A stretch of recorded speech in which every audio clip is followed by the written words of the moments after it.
Majlis Taklim Assalam akan menayangkan tausiah berupa kutikan atau ringkasan dengan judul pemahaman beliau tentang kurban dan akikah oleh Syekh Al-Jabbar.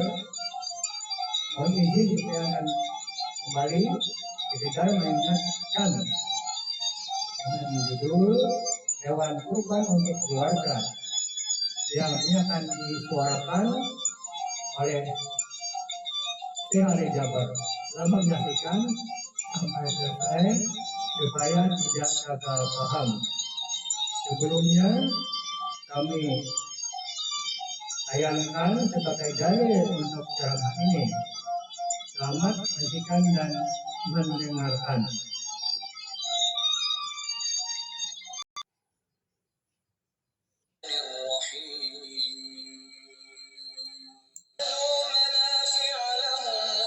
Surah Al-Hajj ayat 28, 34 dan 35.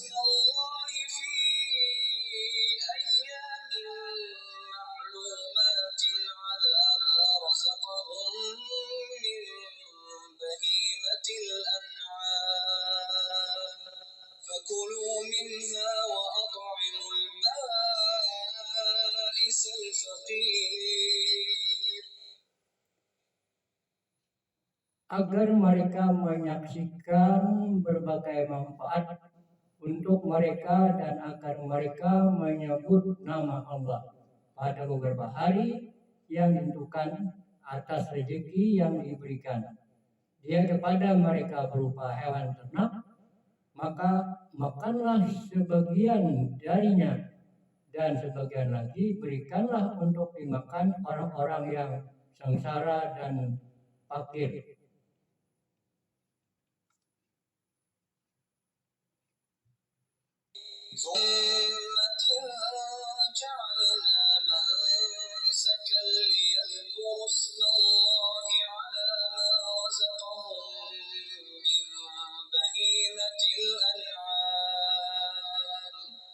فإلهكم إله واحد فله أسلموا وبشر المخبتين. Dan bagi setiap umat telah kami syariatkan penyembelihan korban agar mereka menyebut nama Allah atas rezeki yang dikaruniakan Allah kepada mereka berupa hewan ternak. Maka Tuhanmu ialah Tuhan yang Maha Esa, karena itu berserah dirilah kamu kepadanya dan sampaikanlah Muhammad kabar gembira kepada orang-orang yang tunduk patuh kepada Allah. الذين إذا ذكر الله وجلت قلوبهم والصابرين على ما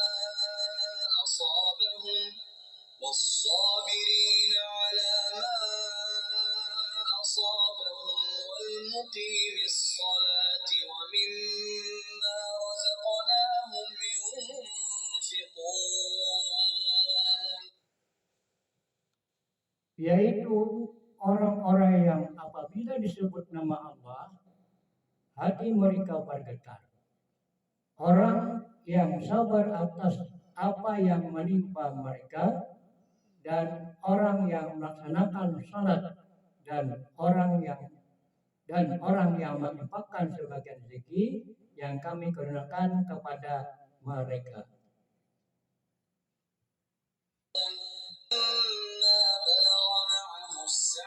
قال يا بني إني أرى في المنام أني أذبحك فانظر ماذا ترى. قال يا أبت افعل ما تؤمر ستجدني إن شاء الله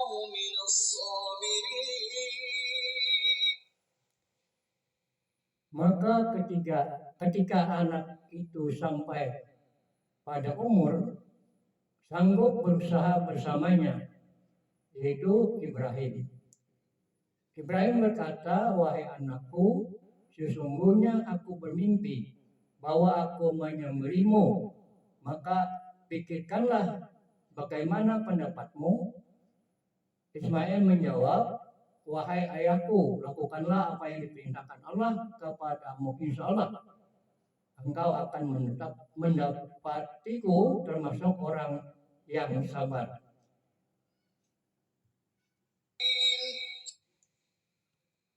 Bismillahirrahmanirrahim. Inna a'tainakal kautsar fasalli lirabbika wanhar inna shani'aka huwal abtar. Sungguh kami telah memberimu Muhammad nikmat yang banyak, maka laksanakanlah salat karena Tuhanmu dan berkurbanlah sebagai ibadah dan mendekatkan diri kepada Allah. Sungguh orang yang membencimu dialah yang terputus dari rahmat Allah. Kemudian hadis Nabi juga menjelaskan berkurban hukumnya sunat muakkad bagi Islam. Yang mampu melaksanakannya, kata Rasulullah SAW, "Aku disuruh berkurban dan sunat bagi kamu." Hadis Tirmidzi. Artinya, terwajibkan kepadaku kurban dan bukan wajib bagi kamu. Hadis riwayat Daruqutni. Selama di Indonesia masih banyak salah pemahaman terhadap kurban. Dan saya pernah berkata, memang Islam kita di Indonesia Islam keturunan. Ya, jadi asal tahu saja. Ya, tapi dari segi belajaran, mohon maaf ya, kita terlalu jauh terhadap pemahaman. Yang saya maksud, kita melaksanakan sesuatu tapi kita sudah belajar, sudah tahu, bukan hanya asal saya dengar, saya lihat, saya bukan sebatas itu, tapi kita punya dasarnya. Dan ini kelemahan kita, di antaranya kurban. Saya pernah mendengar, bukan balas, sering mendengar soal kurban dihitungkan berorang.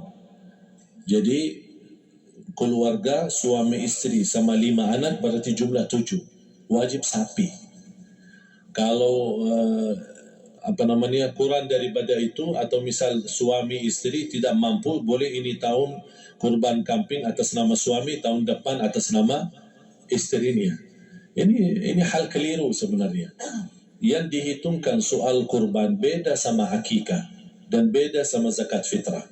Zakat fitrah sama akikah terhitung berorang. Akikah laki-laki 2 kambing, perempuan 1. Kalau tidak mampu boleh. Kalau ada kembar laki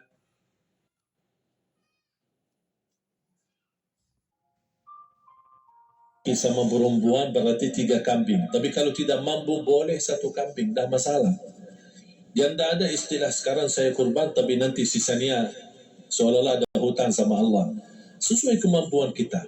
Di antaranya kurban. Kurban hitungannya berkeluarga, bukan berorang. Buktinya Rasulullah SAW dan juga cerita Nabi Ibrahim. Ketika Nabi Ibrahim mau sembelih Nabi Ismail, Allah turunkan apa? Mengganti sembelihan Nabi Ismail dengan ekor kambing dari surga. Berapa ekor kambing? 1. Padahal Nabi Ibrahim punya istri 2 dan anak. Ada istri Siti Hajar dan Sarah. Kemudian anaknya Ismail dan Ishak. Berarti semuanya berapa? 5. Kenapa Allah tidak turunkan 5 ekor kambing? Karena hitungannya memang 1 keluarga. Yang kedua, Rasul sendiri sembelih 2 kambing. Pertama, Bismillah atas nama Muhammad dan keluarga Nabi Muhammad. Padahal kita tahu keluarga Nabi Muhammad SAW termasuk keluarga besar. 11 istri, belum lagi anaknya, laki-laki sama perempuan. Ada yang hidup maupun sudah mati. Sudah termasuk semua. Yang hidup maupun mati. Yang kedua, Rasul sembelih sembelihan yang kedua atas namaku dan umatku. Umatnya berapa miliar? Cuma 1 ekor kambing. Kenapa Rasulullah SAW berkurban atas nama dirinya dan umatnya? Saya mengambil salah satu di sini tanda sayangnya Rasul kepada umatnya. Jadi saya selalu berkata orang miskin yang tidak mampu berkurban seharusnya bangga di hari kurban. Karena Rasul sudah kurbankan duluan atas nama dia. Jadi terima kasih ya Rasulullah, ingatkan kita yang kita tidak mampu Rasul sudah. Bahkan kalau Rasul sudah kurban atas nama umatnya yang tidak mampu berarti sudah terkabul.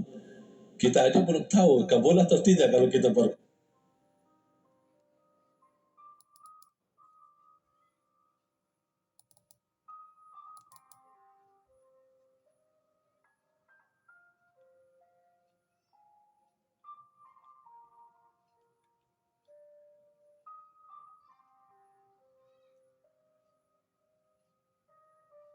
Tapi kalau Rasul sudah terjamin makbul.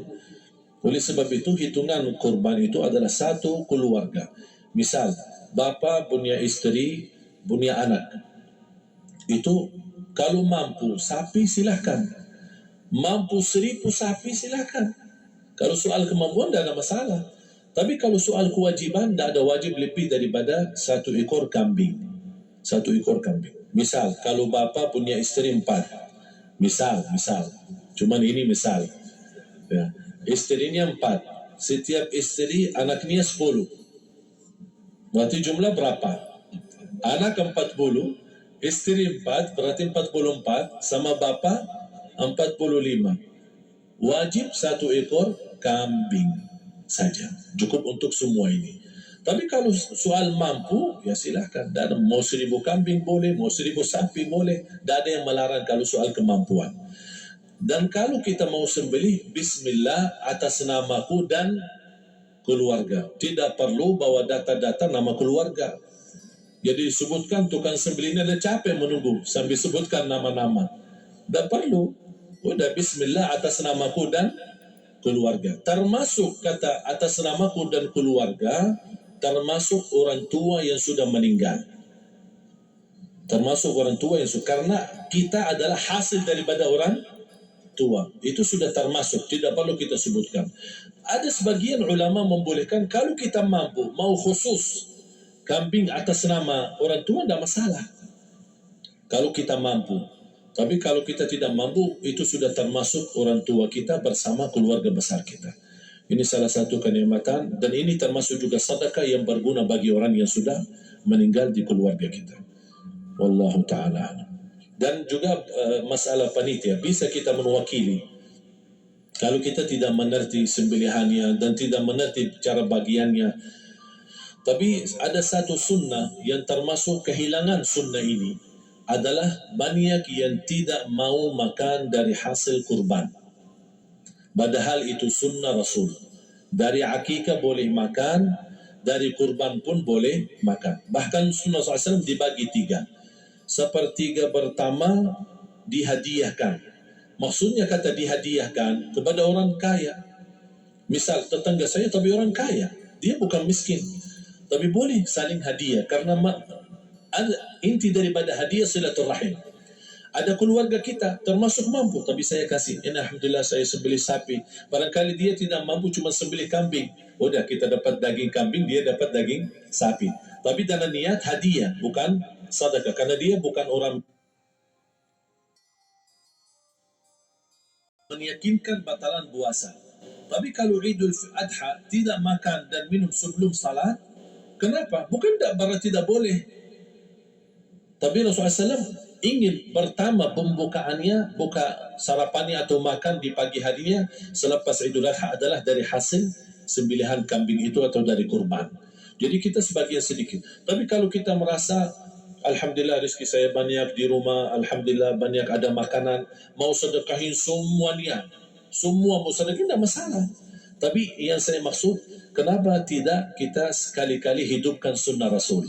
Jadi sebagian, walaupun ada sebagian sedikit lah buat istilahnya sama sedikit porsi nasi atau apa, karena kita berhak sebagai kita kurbankan lillahi ta'ala, kita berhak menikmati kurban ini yang lillahi ta'ala supaya kita mendapatkan keberkahannya, bukan hanya orang lain.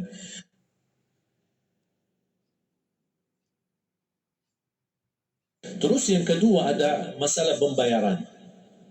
Kalau kita wakili panitia, boleh kita pesan sama panitia, tolong sedikit dari kurban saya minta buat saya makan. Itu tidak masalah, kita boleh minta. Dan boleh kita wakili, tapi kita tolong ingatkan, tidak boleh pembayaran hasil sembelihan itu dari kulitnya. Ini menjadi salah satu persoalan di Indonesia. Banyak tukang sembelih datang, ketika kita tawarkan untuk sembelih ini, berapa Pak? Oh, tidak apa-apa, kasih aja kulitnya sama kepalanya. Jangan Anda setuju, jangan Anda terima. Oh maaf, saya tidak bisa. Bapak berapa ongkos sembelihannya? Kita harus sepakat dulu. Tidak, saya ikhlas, tidak apa-apa, seikhlasnya. Tapi yang penting, kepalanya sama kulitnya. Itu ada yang saya minta, yang lain tidak apa-apa. Tidak boleh. Tidak boleh. Kenapa? Karena ini kurban. Kata kurban berarti lillahi ta'ala, bukan untuk jual beli. Kalau kita sudah bayar dari bagian kurban, berarti bukan lillahi ta'ala. Harus kita jaga amalan itu. Tapi bagaimana cara jalan keluarnya? Kita harus sepakat, ijab kabul. Sepakat dulu, Pak, saya udah begini, saya kasih untuk sembelihan 50.000. Bapak setuju? Ya udah setuju. Selesai kan?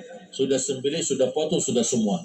Lepas ini semua kita kasih ongkos 50.000 ongkos sembelihannya. Habis itu Pak, kulitnya sama kepala hadiah buat Bapak. Itu dah apa-apa, dah masalah. Tapi bukan untuk bayar sembelihan.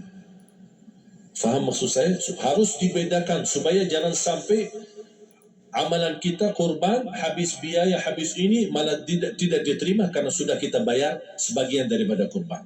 Saya silahkan bayar apa yang kita sepakati, mau hadiahkan kepada dia karena kita tidak bisa guna. Buat apa yang kita mau gunain kulitnya, tidak bisa. Tapi mereka buat mereka lebih berguna, oleh karena itu kita bisa hadiahkan untuk mereka. Bahkan kita bisa juga kasih daging untuk mereka bisa menikmati sebagai sedekah. Wallahu ta'ala.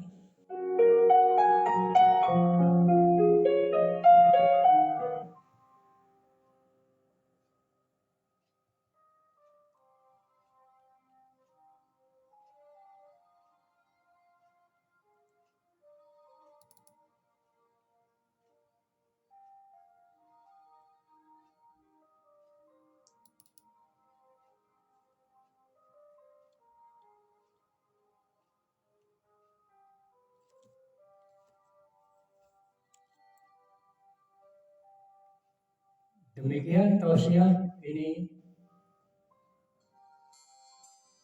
selesai. Mudah-mudahan bermanfaat khususnya menjelang ibadah kurban Idul Adha mendatang. Amin amin ya rabbal alamin.